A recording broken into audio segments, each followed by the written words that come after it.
Okay, so we're gonna give you a little shop tour and then I'm gonna get back on that thing.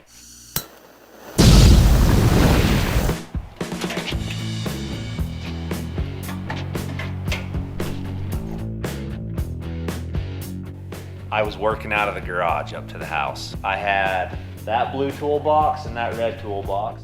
My old Lincoln welder. You wanted to work on something, you had to back it out so you could like move the welder around because there wasn't enough space to move it around in there. So I worked my butt off and started building this one.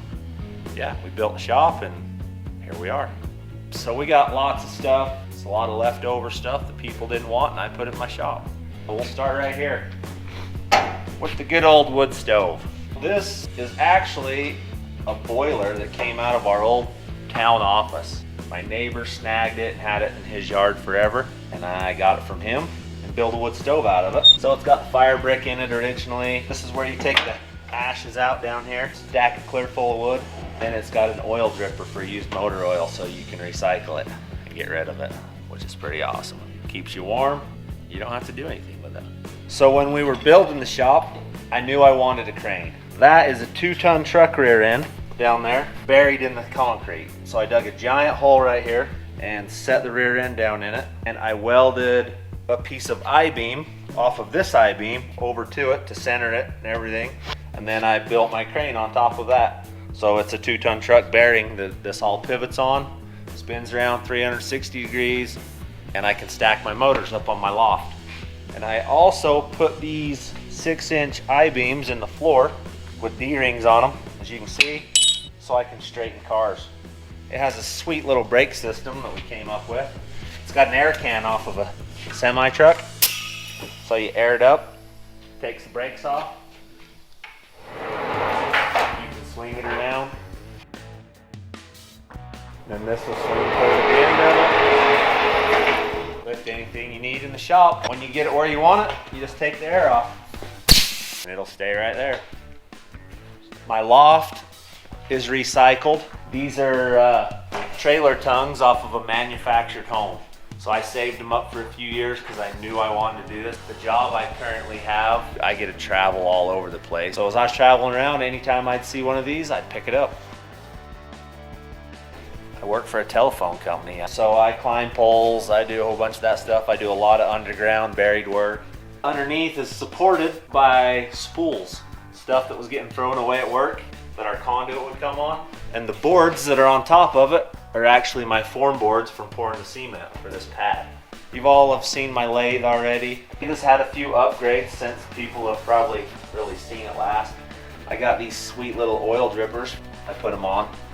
So now I can keep everything nice. And I haven't got my feed working yet on it, but I've got a plan to make it work. This is my transmission table. You're gonna see it come into use here shortly. Matt's off-road's bringing me a transmission rebuild this weekend in his Corvair wagon he's building. This sweet little table. This is actually the top off of an old dozer from World War II or something, I don't know. Like the canopy that would be on a dozer. I just put some other legs on it. This here vise, I was at the scrapyard hauling a bunch of old derby cars off one day, and this thing was up on the pile, and the guy that was running the crane throwing stuff up in there, I asked him about it, and he reached up in the pile and grabbed it, set it in the back of my truck and said, "It's yours, take it." So I didn't have to pay anything for it, and I got a sweet vise out of the deal. Someone had thrown it away. This is my brake. I got a smoking dill on it, so I bought it. I haven't used it a lot, but when I build the 34 rat rod, it's gonna come into play a lot. I just picked this up this summer. Same place I got that brake. It was a package deal. They're from an estate sale. I'm learning the art of TIG welding. I'm not very good at it, but I can do it.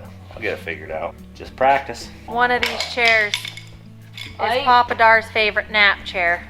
We're not really sure which one. We're pretty sure he slept in all of them. Yeah, when you've run a crusher for 10 hours or so and then you come here, me working in here super quiet compared to what he's dealt with all day, so he just falls asleep. Yeah. If there was a trail in the shop, it'd be to right there. I put these up on top of here because mice can't get up on top of my toolbox and they won't eat my food. The trophies are all from Derbian. You can check that out on Easy Does It Racing if you want to go see me crash some stuff. This is my old grinder I bought from the high school. I actually used this when I was in high school a whole bunch. It still works like a charm. It's a good grinder. I use it all the time. So I run a Hobart welder. Honestly, the only reason I run the Hobart is because it was way cheaper than the Miller. I would love a Miller-Matic 250, but the Hobart's been good to me. And I got a hypotherm plasma cutter. You can't beat them. They're awesome. This air compressor started its life out as a Home Depot upright air compressor, and then it died. And my brother had scavenged this pump out of a high-rise building. It's what they use to push their water up to the other floors for their fire suppression. I put it on here and turned it into an air pump. And then I got my parts container out back. It's transmission parts. My cousin gave it to me when he moved, and he was a transmission guy. And I got all his parts, and I'm thinning them out, keeping what I want and throwing what I don't away. So that is the engine building table back there. And as you can see, I haven't built any engines in a minute.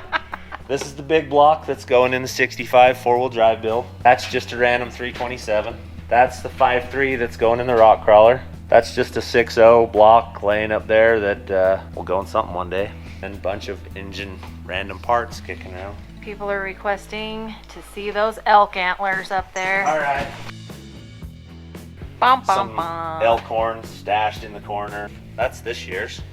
This is Michelle's. This is a limited entry bull that Michelle killed. And this is another one that Michelle killed right there. Yep, got part of the horn on that one. That back one's mine. The other one that's broken in half is Landon's. It's a Colorado bull. We have a good time hunting.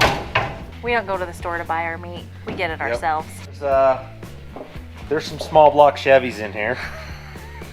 A couple of LS's, an LT1 out of a vet, a 6.0 out of a derby car. So, you've seen my shop. I got a bunch of stuff. I got lots of projects and no time to do them. I'll get them done eventually. That's my shop. Hope you guys liked your tour. There's not much to see when we're not working in here, but this is what I got, and I make do with it. It's pretty good stuff. Most of it's old, but it gets the job done. So we're excited to announce that our website for our merch is open and ready to go. We only have a limited amount of shirts available, so get yours now. Got hats coming, and so go check it out. It's at thefabrats.com.